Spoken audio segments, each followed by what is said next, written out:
ஏன் வாழ்க்கையில் ரொம்ப ரொம்ப கஷ்டம் வருதுன்னா, நீங்கள் ஜெபிக்காதனாலேயோ உங்களுக்கு விசுவாசம் இல்லாததுனாலேயோ கிடையவே கிடையாது.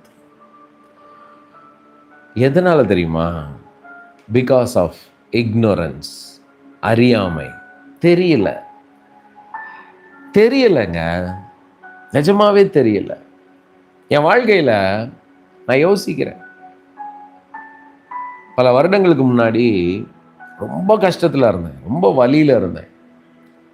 என்னை சுற்றி இருக்கிறவங்க எல்லாம் என்னை தூஷிக்கிற ஒரு நிலைமையில் நான் இருந்தேன். ஈவன் என்னை பார்த்து சொல்லுவாங்க, இதெல்லாம் படித்த முட்டாள் அப்படின்னு சொல்லுவாங்க. ஏன்னா இன்ஜினியரிங் முடித்து எம்பிஏ எல்லாம் பண்ணியிருக்கிறேன். என்ன படித்து என்ன பிரயோஜனம்? வாழ்க்கையில் ஒழுங்காக ஒரு முடிவெடுக்க தெரியல. வாழ்க்கையில் இவனை மாதிரி முட்டாள்தனமான முடிவு உலகத்தில் யாருமே எடுக்க மாட்டாங்க அப்படிலாம் சொல்லுவாங்க என்னை பற்றி. அவமானமாக பார்த்த